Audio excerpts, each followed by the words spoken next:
Well, it's time now for French Connections, our weekly look at life in France. And the presidential election is just around the corner.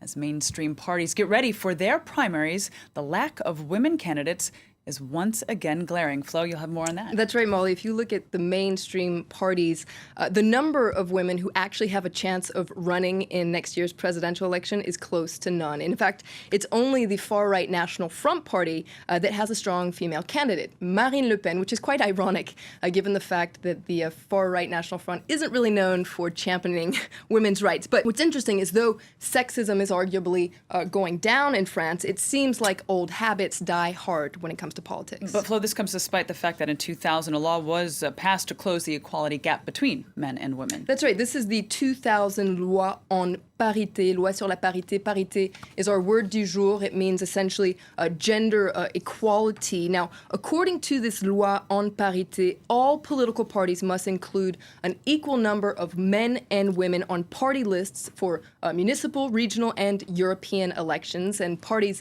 that don't meet these targets actually get fined. Now, critics say this actually gives an unfair advantage to female politicians that maybe aren't as qualified as male politicians at times. But defenders say this kind of law is necessary. This positive discrimination is necessary. Without a binding law, mentalities won't just change spontaneously. Indeed, Flo, and the move has been credited with helping to increase the number of female lawmakers, though many say that 16 years later, a lot of work still needs to be done. That's right. In 2016, French politics still is a boys' club, it must be said. And if you want proof of that, you just have to look at the Assemblée nationale, the lower house of parliament, following the 2012 legislative elections. You can see it here. Of the 577 members, only 155 are women, so 26.9%. And when you remember that over 51% of the French population is female, it's not very representative, is it? And it's pitiful compared to other countries.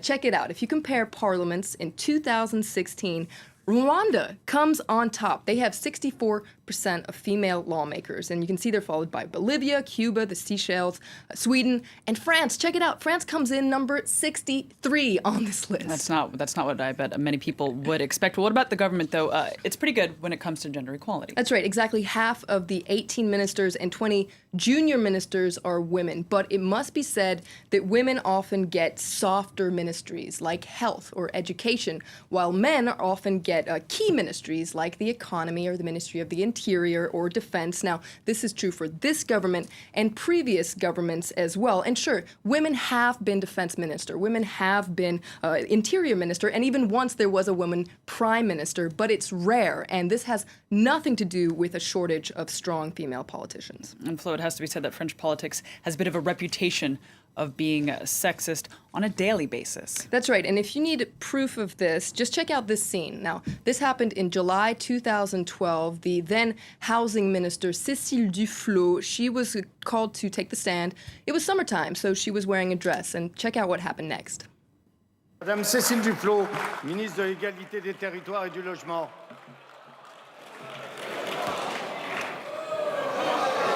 Monsieur le Président. Allez, écoutez. Mesdames et messieurs les députés, mais surtout messieurs, visiblement. Now, rest assured that catcalling did draw a lot of outrage, but it's far from rare in politics. In fact, sexism in politics only really started coming to light in the wake of the Dominique Strauss-Kahn scandal, and more recently in the wake of a sexual harassment scandal in the Green Party. But for years, the issue has really been kept under the radar. We're still, in fact, some people defend this as just part of French culture. They say, France is a libertine country, and flirting is just part of the political game. But as you can imagine, many female politicians feel very differently about the issue. It's off-the-cuff jokes and small remarks, leery looks, and all that has consequences. For example, some women feel like they need to wear pants. The macho and sexist attacks are small, but the idea is to discourage you from being in politics. You have to be strong, because if you don't, some people will believe that women can't be in politics because they're too fragile, too vulnerable. Enough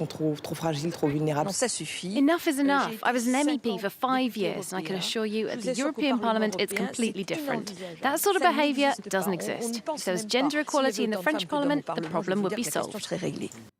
So, Flo, then we heard there from some female politicians. What do the men have to say about this? Well, it must be said, many male politicians have joined the call to stamp out sexism in politics. But it must be said, some just don't see the problem.